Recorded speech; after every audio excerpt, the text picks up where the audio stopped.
Shin Shofar Hirsch says that Pesach is the birthday of the Jewish people. It marks the physical creation of our nation. And he turns to Kabbalah Torah as marking the spiritual creation of our nation. So in Pesach he looks at the idea this is part of the creation of our nation. It seems though that the Yetzirah tribe was the final sort of like completion of that creation of the nation, but the nation was really forged in Egypt, in the slavery of Egypt. And this goes one step further, actually. Nechama Leibowitz points out that vis-a-vis the history of the Jewish people, most of our existence has been in exile. Okay, where there are some times we're in Eretz Yisrael and we had a commonwealth in Eretz Yisrael, but the reality is most of our existence has been in exile. And the fact is that the experience in Egypt set the stage. That's sort of like the first place. It's where we were created, but in certain ways. But it also marks what a very aspect of our being. And what she points out is that there are three aspects to exile.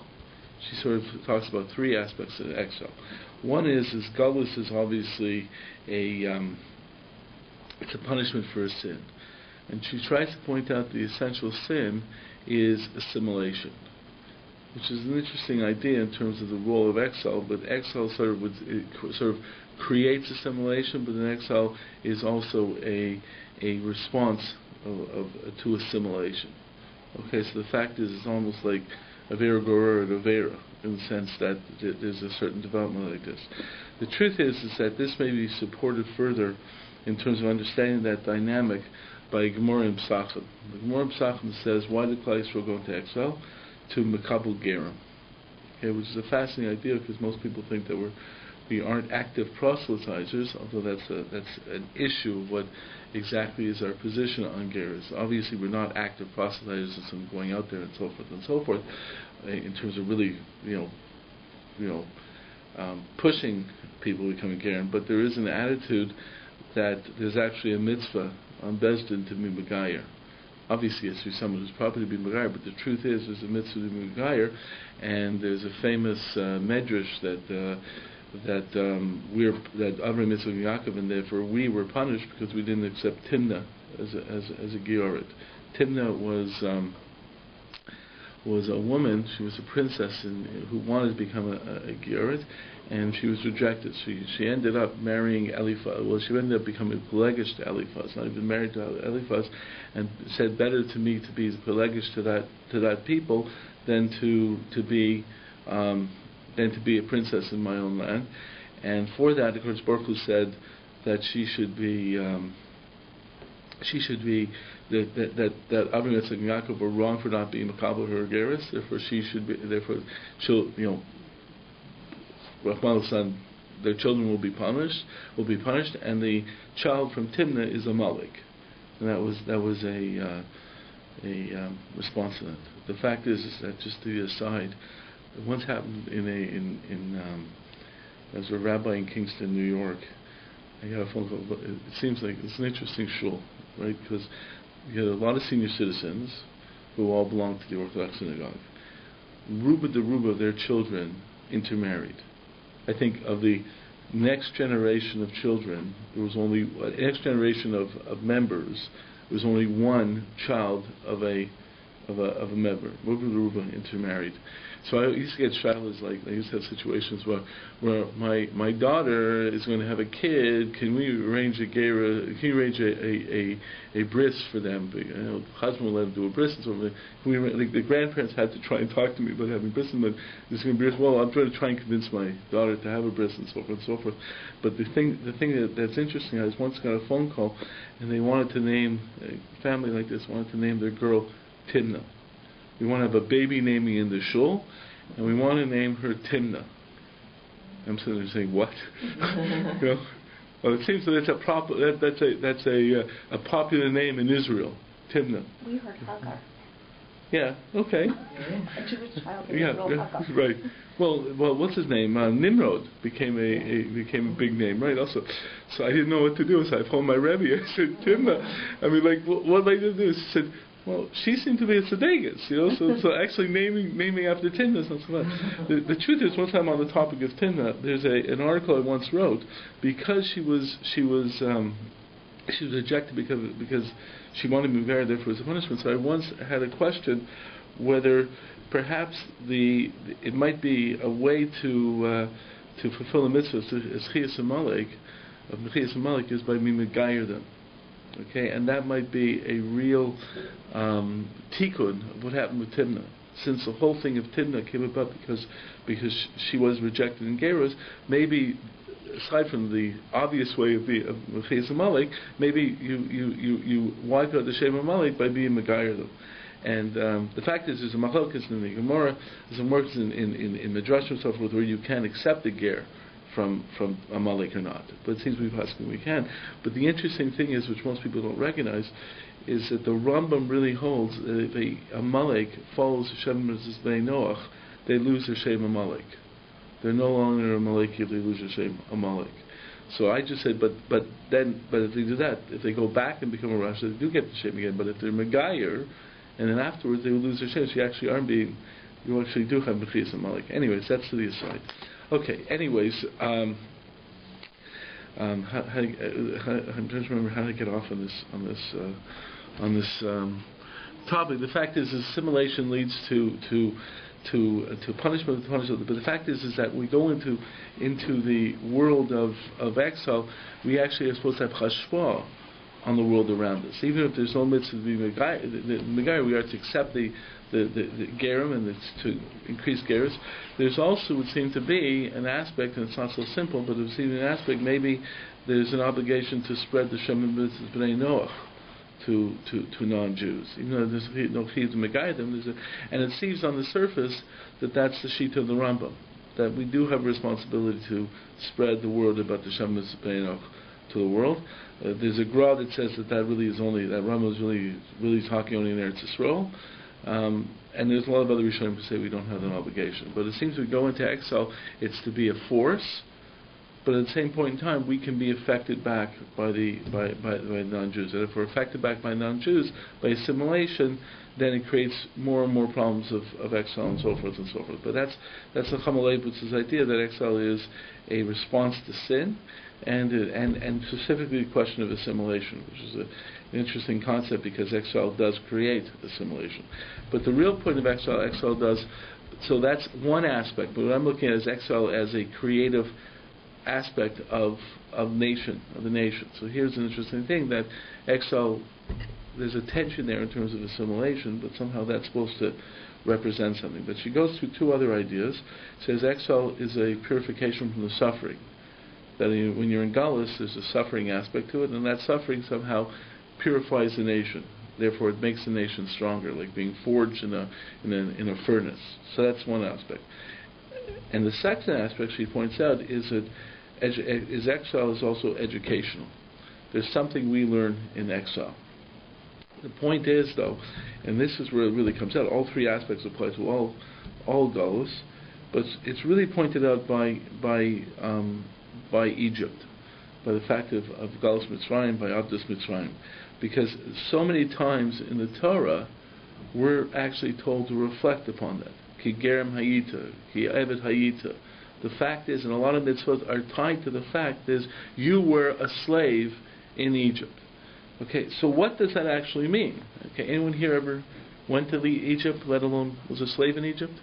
Okay, you weren't a slave in Egypt. Right? The fact is what does it mean that you were a slave in Egypt? What does that mean?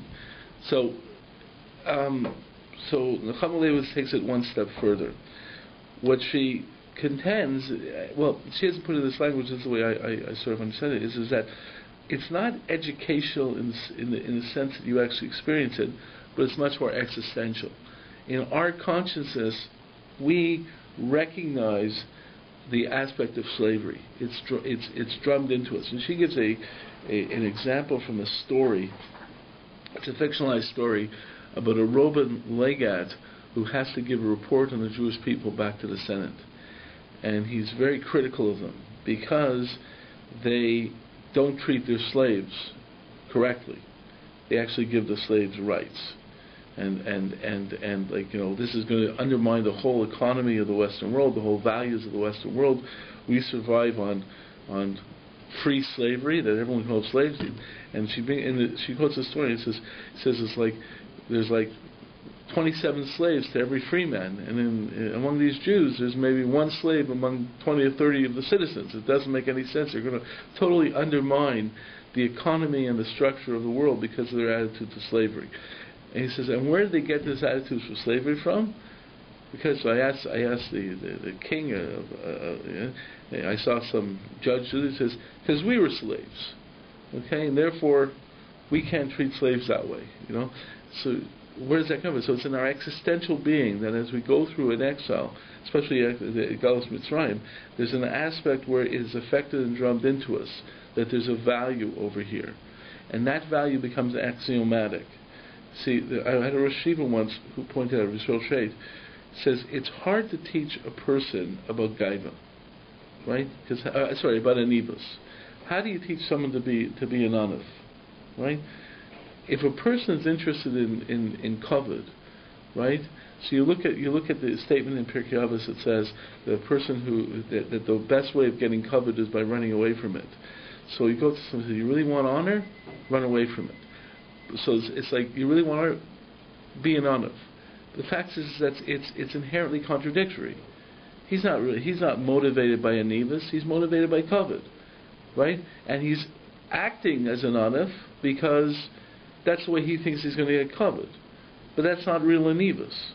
Okay, you can't convince someone to do something in this type of way. You say, if you be like this, says why, then you have to use another thing to try and convince them, then inherently defeats the purpose. So the only way you can do it is by making it axiomatic, which means you have to be brought up within this consciousness, this idea of humility, this idea of thinking a certain way, and so forth. So that's really what's meant over here by the fact that the constant referring to slavery and the aspect in terms of the education, right to childhood and whatever, that there's an idea that you don't oppress others, and therefore you basically it goes through your consciousness, right? And that's this constant referral back to Egypt is not because you experience the actual avdus, even though there's an idea that in terms of some concept like that, in terms of the Seder night, but the fact is that it goes through your head that there's a value in being considered to the other. Okay, and the other can be someone who's even lower than you in the social status, and the mitzvot reflect that. Okay, so it comes to a certain point where, ein hachinami, for example, the fact that you have to, if you only have one pillow, you have to give it to your eved before taking it yourself, right? On one house, it's crazy. In our head, we can actually understand that.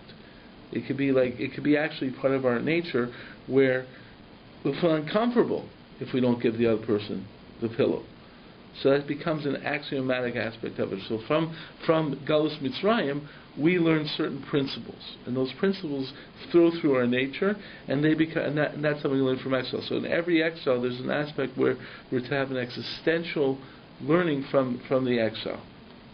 So that seems to be an aspect over there. So it seems to be that these concepts we got from Egypt were necessary in order to stand before Har Sinai.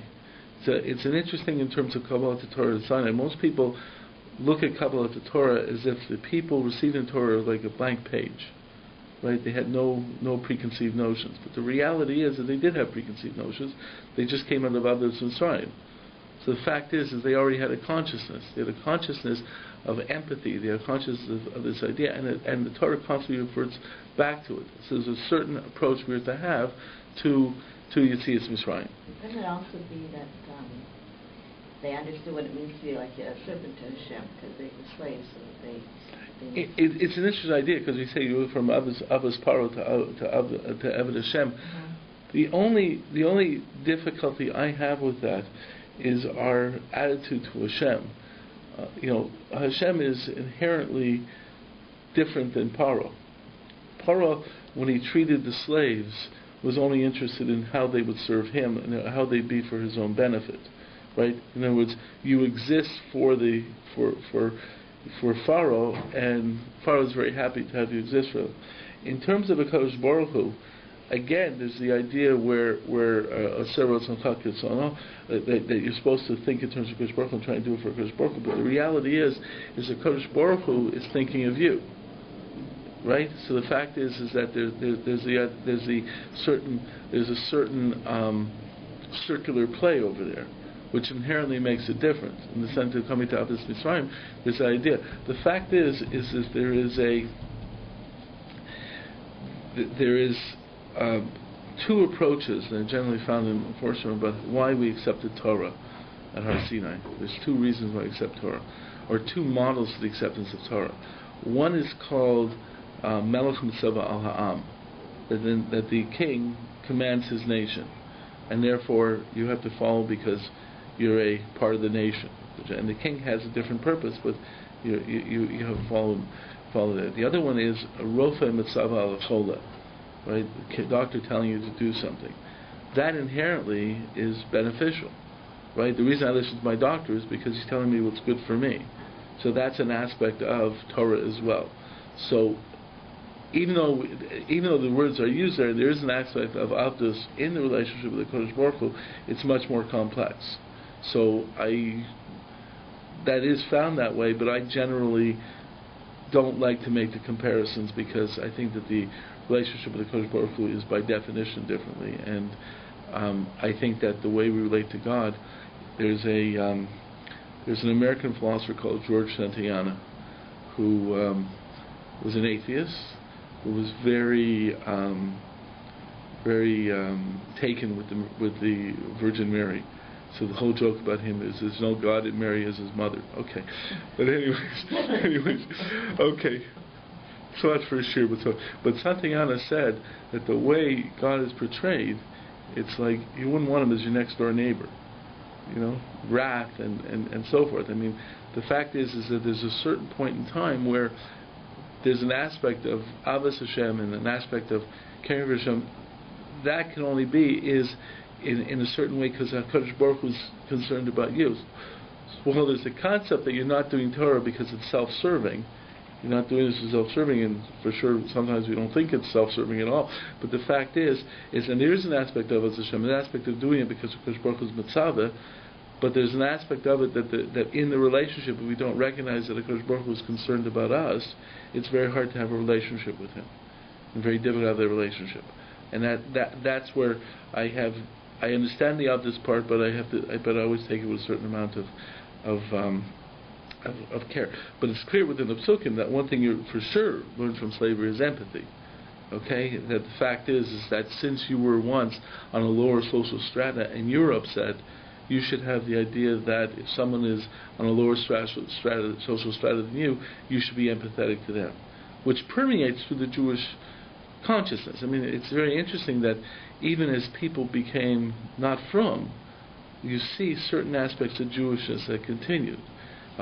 Respect for knowledge, respect for studies, empathy, and so forth. These were all aspects that continued on because it permeated into our Jewish consciousness even beyond the halachic perception. And that came about through Avos Mitzrayim. So that's something that permeates our people. Okay, but the fact is that that's only part of the story. Okay, to really understand the role of Avos Mitzrayim in terms of our nationhood, I think. There's a Gemara in Brachos that says that Kodesh Baruch Hu wears tefillin. Okay, very strange. I don't know who writes it, makes it tefillin or writes it, but the fact is that obviously the Gemara is talking in a metaphorical way, but it says the same way we have tefillin. Okay, Kodesh Baruch Hu has tefillin. So Gemara asks, what are the psukim in Kodesh Baruch Hu's tefillin? So an example of one of the psukim is from Divrei Hayamim. Okay, it says, Mi kamchi Yisrael goy echad ba'aretz. So pasuk in Divrei Hayamim 1, it's in Perek Yud Zayin, pasuk Chaf Aleph, And it's a very interesting pasuk, because if you really think about it, what does the pasuk mean? Mi ka'amcha Yisrael goy echad ba'aretz. The connection of echad is obviously connected to echad in terms of a Kodesh Baruch Hu. So the same way that Kodesh Baruch Hu is one, and the psukim in our tefillin refer to the fact of Kodesh Baruch Hu being one and being echad, which is more than one, but a unified oneness.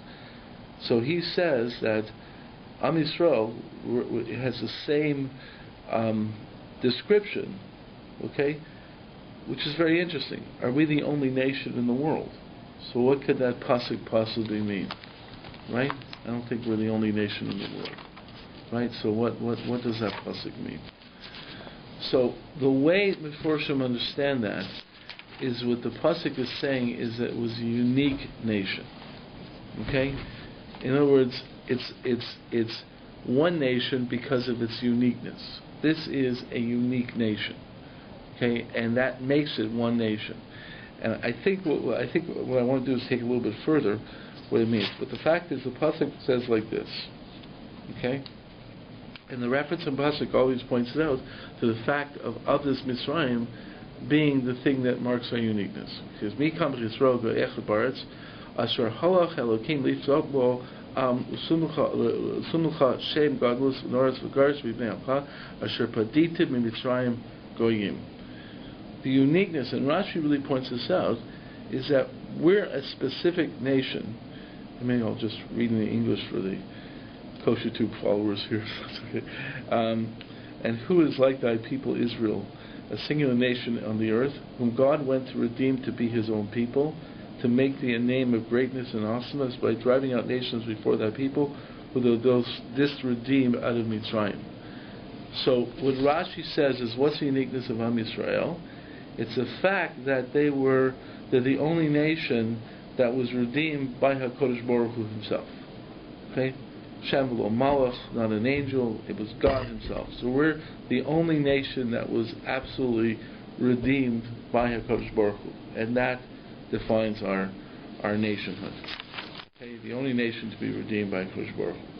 Now, the fact is, if you really look at it though, how many other nations were actually redeemed when they were created in any way? Okay, so give me some examples of nations who were redeemed by Malachim. Okay, we're the only ones redeemed by God himself, but okay, well, the other nations were redeemed by God, by the angels and so forth. The fact is I think it's really referring to another concept. It's not just the fact that it was created by, it was HaKadosh Baruch Hu who redeemed us. It talks about the very definition of a nation.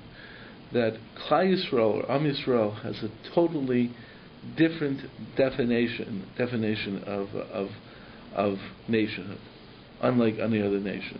Okay? When you think of a nation, what is the major ingredients to the creation of a nation? What would be the number one factor that creates a nation? Any nation in the world. What think of any nation in the world and call them by nation and said, okay, and what defines that nation? How did that nation come into existence? It's culture, but it's even before culture. Land. What formed the nation? French, German, Chinese. Because they were on the land. The bonds of that nationhood was created by the land. That's why nations, or the land, is referred to the motherland, the fatherland. The land is what creates a nation. And the culture flows out of the land. Now, there's other aspects of that culture, and then that culture continues, and people, there's Italians in Toronto, and they maintain that culture for a little while. But eventually, they assimilate, right? And the reason they assimilate is the culture stays for a little, but eventually, the bond was to the land, and the person basically says, I'm a member of another nation, because I'm defined by a different land. Okay, and then you have a creation of a new culture that brings together these things. But the truth is, that's what really nationhood is about. It's land creating culture states, but then it flows this way. So the fact is that assimilation is actually a normal process. It gets to a certain point in time where, if you're trying to create a nation on the land, it gets to be problematic if two cultures are forming on this land. That attacks the unity of the land. The problem in Canada, where you have two different cultures, and the question is, how do you create one nationhood of two cultures? But the fact is that's really what happens. So in the States, there's an attempt to try and create a homogeneity of that culture. Now, the difference, the reason the States there's no persecution, well, in Europe there was much more persecution, was because now we have a more heterogeneous aspect of what we will accept within that culture. So we like heterogeneity, right? We like the fact that we have sushi and spaghetti and meatballs and pizza and Chinese food or whatever. It adds to our culture, right? It's much more the same culture. But in a land, once you create a land, you want to generally create a culture. So the Jewish people who aren't buying into the culture become a problem. Okay? The movement of assimilation is to create nationhood because the land creates a nation. Here's these people on the land, and they're not integrating into what we're trying to become, which is one nation. That ultimately was Torquemada's argument to Ferdinand and Isabella when he said that the answer is to exile the Jews. They're not buying into the culture, right? Now the culture was religion, so forth and so forth, but they will always create divisiveness within the nation. Okay, and that's why we got to get rid of them, because we want to create a nationhood. Okay. So. But the point is it's really land which is the bond of nationhood. The Goy Echad Ba'aretz, Am Yisrael, is completely different, because we weren't created by the land. Okay, we never refer to Eretz Yisrael as the motherland or the fatherland, because it's not. The two important aspects of our creation, if you look to say when were the Jewish people formed, right? There are two starting points for our nationhood, right? One is Abraham, okay, in Ur Kasdim, and the other one is Yetzias Mitzrayim and Kabbalat Torah, both outside the land, right? If you want to say there's a creative point in terms of Abraham, when we start talking about Abraham, it's Lech Lecha. Now go to the land. But you already, this being, going to the land beforehand. You are already the of this nation before you go to the land. The same way when we go into Eretz Yisrael, the nation is given Eretz Yisrael, but we come in and conquer Eretz Yisrael. Our relationship is more of a betrothal to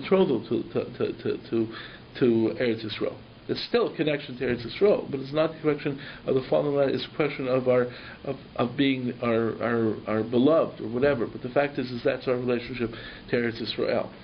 So we are a nation that was created by something else. So what created our nation?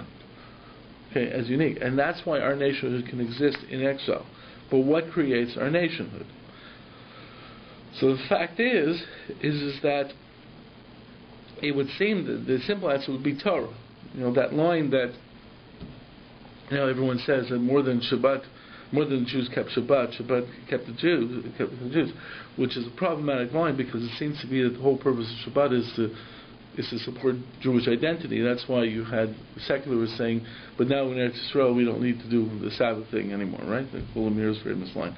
But the fact is that aspect of Shabbat formed our national identity. We were defined outside of Eretz Yisrael. Now, Torah is a major aspect of it, but prior to Torah, there was a consciousness that was affected by the exile, by Avdus Mitzrayim, that created the consciousness of our nationhood. Okay, and that consciousness was reinforced at Har Sinai. So Shimshon Forhurst's idea is the physical nation was created, some aspect of the nation being forged, and then the nation was connected together through the Torah at Har Sinai. So we are a nation without a land, or at that point in time, we're a nation that's created, to be a nation outside of the land, and it's a consciousness of our people. Okay, so that's what I think is referred to as Goy Echad Ba'aretz, and that's what makes things like Yetzias Mitzrayim so significant, because they're not a revolution. It's not a revolution like U.S. was created with the War of Independence or whatever. It was the fact that outside of anything to do with land, this nation was forged into having a certain consciousness. And that's the real definition of a nation. And that does not need the bonds of land to maintain that nation. Of course, a nation still needs a land. As Rav Kook says, there's a neshama and a guf. So there's Nishma Yisrael and there's Guf Yisrael. Guf Yisrael is Eretz Yisrael. So obviously it is where the epitome of our existence is obviously with the Guf and the Neshama together, and the fact that we have an Eretz Yisrael. And the Eretz Yisrael is supposed to be not just that we live on the land; it's supposed to be a commonwealth on the land. The mitzvah of Yishuv Eretz Yisrael is not just the fact you live there. There's actually an idea of building a society. It's a Chasam Sofer, and the Chasam Sofer is not a liberal. He's not a liberal Orthodox Jew. The Chasam Sofer, who was not, didn't think too much of secular studies, but he said for sure, in terms of Yishuv Eretz Yisrael, it's an obligation that every aspect of what's necessary for nations to exist. So you need Jewish plumbers and Jewish electricians and Jewish doctors, and therefore he holds an Eretz Yisrael. It's Yishuv Eretz Yisrael Avadai. Jews have to learn secular studies because you need Jewish accountants. Al Yishuv Eretz Yisrael. So the fact is that an idea of living on the land, of creating a commonwealth on the land. But the point is the real definition of the nation exists outside the land. It's the bonding of the consciousness of the nation. It's not just the bonding of Torah, it's the bonding of how it permeates into our existential being, which exists. You see a Yid, you feel something a little bit closer to a Yid. It's very interesting because I had a Rosh Yeshiva once who said that he thinks he would be able to relate better to a priest than a non-religious Jew, because he was talking about the fact that at least the priest was he was talking about a non-religious sort of atheist type Jew, but the priest has a little bit more God consciousness and more of a relating in terms of God consciousness and so forth and so forth. And the point is, at the time I had a reaction to it. The fact is that there is an aspect of bonding to people who are co-religionists. We once had one of the leaders in the Noahide movement up here in Toronto, by the name of J. David Davies, who runs the Noahide congregation in Athens, Tennessee. There's a certain bonding with him. They both have this idea of one God, and he totally rejected Christianity. He was a Baptist minister for Christianity, so there was a connection.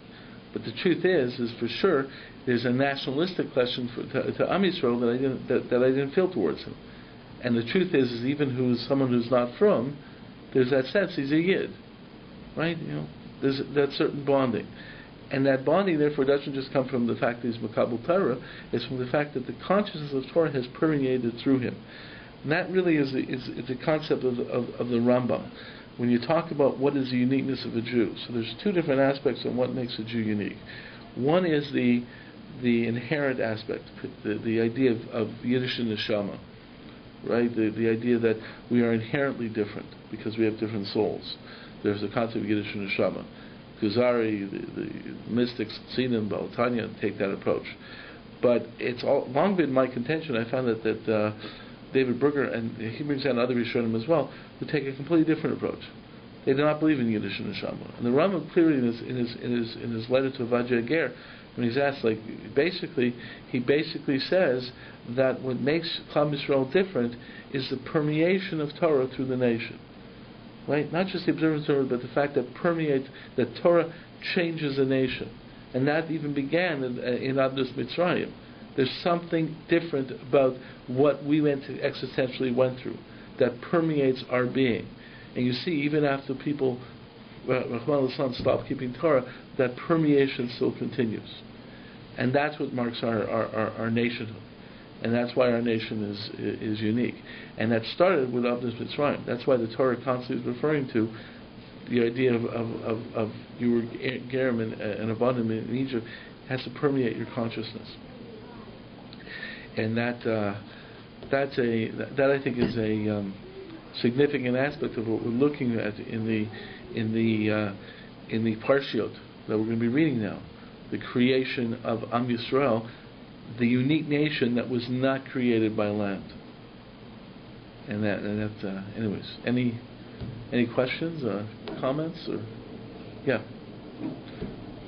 I was just going to say, when you were saying about how we like to give Emunah women in Israel example, they have a project for, it's a children's home for kids who, because of the situation, they can't live in their home. And they took these girls to, I don't know, it was Uganda, some country in Africa, to help people there. And they felt, not only were they getting help, but they were giving help to others who needed it more than them. And it's the same concept as you were talking about this need we have to help others less fortunate. Yeah, there's an interesting thing. There's a concept of sona matanas yichya. A person who hates gifts will live, right? And the point is that there's questions, why is this so? I mean, one argument is because maybe the person giving to you doesn't really want to give it to you and is feel compelled to give it to you, so really it's a shtickle geneva that you're taking and stuff like that. I mean, there's different aspects of it. But it's pointed out that if you constantly turn down gifts, you're not allowing the other person to give to you. That also is taking away the other person. So they say that in Hilchos Kedushin, right? When we get married, according to Orthodox Jewish law, the man gives a woman an article of value. In our world, usually a ring, right? That has to be an article of value. And it can't be a 2-ring ceremony because it looks like you're just exchanging rings. It's got to be that he's kona something. Kona, whatever kona doesn't really mean acquisition. It's a greater thing of bonding or whatever. But the fact is that you are taking the woman as a wife through her. She's makna her being through the giving of the ring.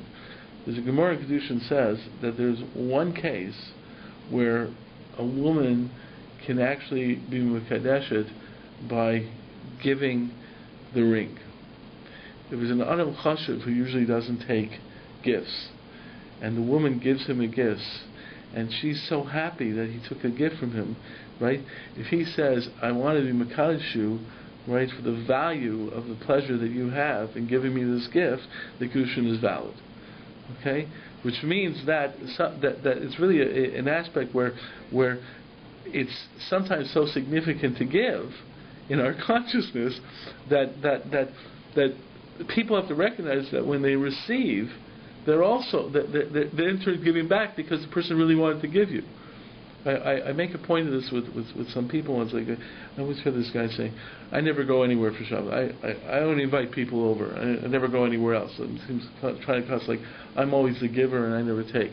I said, something what you're doing is terrible, right? Because first of all, you're teaching some people to be givers, to only be takers. So that's a problem. But there are people out there who start getting uncomfortable. They want to give back. They want you to come over to their house. They want to invite you. They want to be the host. And by you never allowing yourself to be a guest, right, you're not giving them something which they want, which is the desire to give and to be a host. And that really does permeate our being. So I think it's a really important idea. That's what you're saying, that the people who are taking, and that really comes from Egypt. I mean, there's an idea where you say, we were slaves in Egypt. Boy, we're never going to do that again, but we're going to make everyone else a slave to get everyone back, right? That could be an idea. No, we've learned to the opposite. We don't want to go through it. Therefore, if I take from you, I want to give back. That's it. That's one aspect of our Jewish consciousness. It's not the only one, but the fact is that it becomes it's woven together in terms of a tapestry which makes up our nationhood, which is completed with Torah.